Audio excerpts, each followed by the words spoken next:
to continue to do so. I want you to walk me through FPX though, because we've got an Aatrox in the top lane for Nuguri running against this himself. One of the bonuses of being an Olaf, you do this super, super quick. Tien on the other side going to be looking for top lane there, do you believe? Well, Flandre's recall actually does get cancelled. I don't think he dies. He still has flash.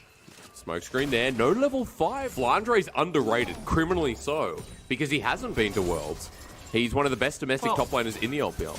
And, I mean, to be fair, it's understandable he's underrated after last year.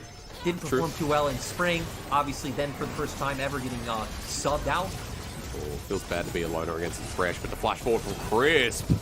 And howdily doodly, Tien's here. Equalizer down onto Maker, has to flash as well. Not the straight line, thankfully, but stunned up. Viper's been bullied. And Doomby, after getting reset, after overheating, Maker's Snuggery doing his job. And Doomby and Crisp heading back to that bot lane. Viper and Mako are a bit overextended. He doesn't have the equalizer, but he has a flash. Viper's like, not again. Good dark passage, but the solar flare onto 2 of them. LWX gonna get second skin, not once, but twice. Double kill, and this is 2019. FPX as Nuguri TP's it. Yep, Nuguri trying to be there for the team, giving moral support, but Crisp still being so clean. Scout just playing a PvE game in the mid lane. Might finally have to interact. Hey, maybe this TP becomes worth it. Scout's going to get turret plating. He flashes away. The phase rush you mentioned for the movement speed's great. Shockwave used onto 2, but Equalizer back in lane. Scout has nowhere to go. Finding Tien his first kill of the game. I mean, Nets FPX a massive lead. We can call it 500 IQ if we're going under the premise that Nuguri can mind control Scout.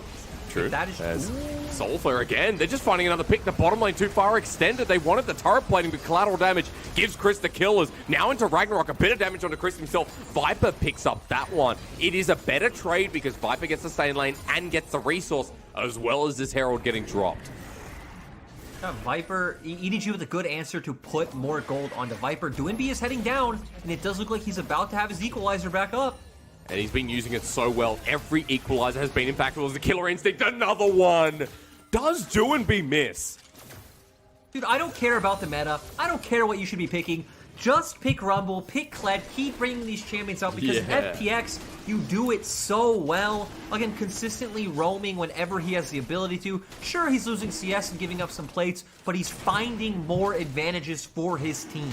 I'm definitely getting flashbacks here. This is the 4th time FPX have hit bot within the 12 minutes of this game. They'll get... Where were you, sir? Sorry, you were in a train of thought, and, you know, these mid laners... You know what? My train of thoughts, they don't matter. Because guess what? Maybe you're right. Nuguri you're exactly right. Into the choke. Nuguri now 1 versus 3. Flashes on him, but he's exhausted. AD nullified as the Soul Flare. Good again. But maybe Nuguri... Okay, Herald's going to get the turret as well. Let's not forget, EDG moving in, and Viper's like, please give me the gold, sir. Thank you very much. It's actually spread across, and FPX is just giving the Dragon in response.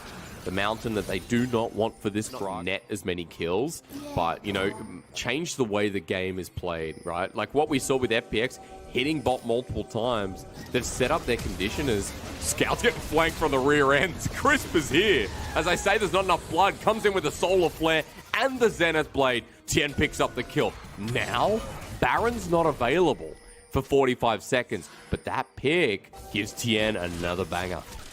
Yeah, that was really nice from Chris. It looks like he kind of like wrapped around, hugged the wall, and was just able to get behind Scout without him noticing. Really nice. They moved to Salt Point. And while side lanes continue to play out here with Teleport available on 3 out of 4, remember Doinby has heal. FPX going to push down the mid lane. Gravitum actually secured with the Moonlight Vigil. Jet doesn't go in as that equalizer sends them packing. Away you go, Flandre.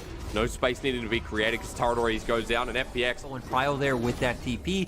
EDG do get the first check on, and again, we're watching Flandre, we're watching Mako. Can they buy space for their carries? Is it just going to go down without FPX moving in? They don't care about the Dragon. It's secured, maybe for the fight. The equalizer once again lines it down. Chris goes in first, and Flandre is getting burnt to Crisp as Nuguri. Death Sentence flashed away. We're tickling each other in this mid lane. Oh no, that's not a tickle. That's a body slam. Nuguri has to flash away, but the equalizer there lines up, burns him down. Nuguri survives. Goredrinker a bit OP until 5 people stand in front of him. He's down for 50 seconds, Lyric. Now something can happen.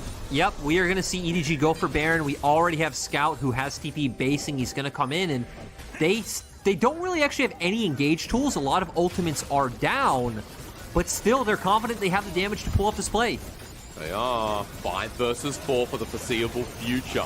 Baron going down super quick. Crescendum is making sure that with Severum at the ready. Perfect guns here for Viper as he's going to change into a Vernum, I believe. No, sorry, Calibrum goes down. The steal doesn't come through. He tried. Tien wanted it, but the smite secures and EDG have 2 dead. This game is being won and lost by very slight edges. One pick onto Nuguri, turning into a 50-50 Baron play. JJ barely, I'm not gonna say barely, JJ wins out on the smite, but Tien was a higher level, potentially could have gotten that steal. They get the smite, they get the pick, it turns into Baron, turns into mid tower, and turns into the 3rd dragon. With the Baron and with this dragon, they're gonna threaten Soul Point. They've got a gold lead that's about 3,000. And now, as you talk about, this paces them towards that late. Really cool rotation where they push in mid and top, and they're moving 1 man down each lane. So it does give them pressure in both bot and mid. Well, bottom goes first. Flandre going up mid as well. And this is kind of the pain. You can't kill Flandre if you're Nuguri. Takes no damage, healed back up with a bit of drunken might.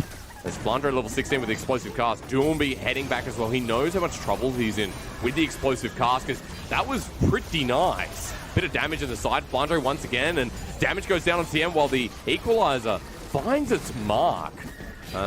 Blocked by a bit of a window on the left to see ultimates, but I can tell you one thing. Scout had to flash, and he flashed forward. Yeah, he did. Scout, always a player we know who's willing to go aggressive at any moment. And this game is just feeling tougher and tougher for FPX. They're falling behind more gold. EDG's composition getting to a point EDG have needed for a very long time. Seems like he's stepping up and taking a very vocal role in this team. True, that's a very good point. You know, a lot of people think it's Mako or Scout, but only in certain conditions. We can talk about that post-game because this could be the fight that makes or break the series. EDG have a massive gold lead, but Nuguri here into the middle of the pit. Ward's placed down to bait him out. And Viper, a crucial target, but also note that Scout has Shockwave, as could be as big as the equalizer. And yeah, we still see that Viper does have the Gravitum though, so can potentially root people down and find that big chain CC along with Flandre.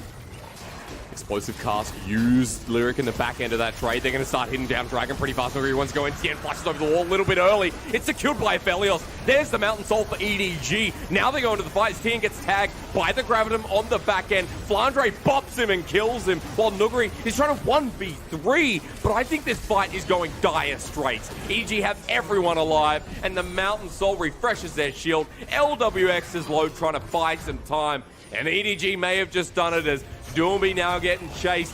JJ's gonna hug him before I can. And EDG have collapsed on top of Fun plus Phoenix with a beautiful secure. It's only Nuguri who can try and kill Scout. Dunks him down, saved by Mako. That's a brother of a support if I've ever seen one. He too will die with the full-blown ace.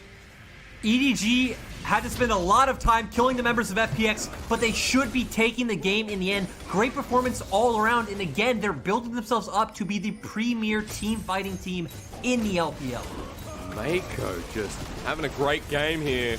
I can hear Greensleeves playing outside our window, Lyric. That's because it's beautiful all the way for EDG in what was a hyped up matchup. Definitely delivered. They'll hit the Nexus now, bare as all. And EDG in the LPL strike true at the Burning Phoenix.